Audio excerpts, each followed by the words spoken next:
importance of learning English in 2025, sir? உண்மை என்ன அப்படின்னா நான் இங்கிலீஷை சரியாக கற்றுக்கணும் அப்படிங்கிற ஆர்வமே இப்போ கிடையாது. என்ன காரணம்? நம்மக்கிட்ட ஒரு 50% ப்ரைவேட் ஸ்கூல்ஸில் படிக்கிறோம், 50% வந்து கவர்மெண்ட் ஸ்கூலில் படிக்கிறாங்க. அவங்க நம்மளை மாதிரி சிட்டியில் அதிகமாக கிடையாது, அதெல்லாம் கிராமத்துலலாம் சேர்த்தோம்னா அந்த பர்சன்டேஜ் வரும். இப்போ ஒரு தமிழ் மீடியத்தில் படிக்கிறவங்களுக்கு ஆங்கிலத்தில் பிரச்சனை இருக்குன்னு எல்லாத்துக்குமே தெரியுது. அதுக்கு சொல்யூஷன் கொடுக்குற மாதிரி முயற்சி பண்ணுறாங்க, அது சக்ஸஸ்ஃபுல் இல்லைங்கிறதும் தெரியும். வேற இந்த இங்கிலீஷ் மீடியத்தில் படிக்கிறவங்களுக்கு அது ஒரு பிரச்சனை கிடையாது. மற்ற பாடங்களை புரிஞ்சுக்கிற அளவுக்கு அவங்ககிட்ட பெரும்பாலும் தரம் இருக்கு. ஒரு சயின்ஸ் சப்ஜெக்ட்ஸை படிக்கவோ மேத்ஸ் சப்ஜெக்ட் படிக்கவோ என்ன வேணுமோ அந்த தரம் இருக்கு.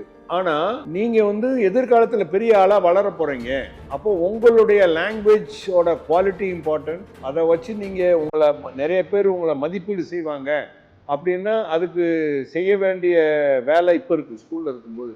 இதுலதான் அப்பா அம்மாவோட ரோல், டீச்சர்ஸோட ரோல். ஏன் ஒரு மொழியை 12 வருஷத்துல கரெக்டா இஃபெக்டிவா எலிகண்டா அவர் பேசுறதுக்கும் எழுதுறதுக்கும் சொல்லி கொடுக்க முடியல அப்படிங்கிறது என்னுடைய கேள்வி.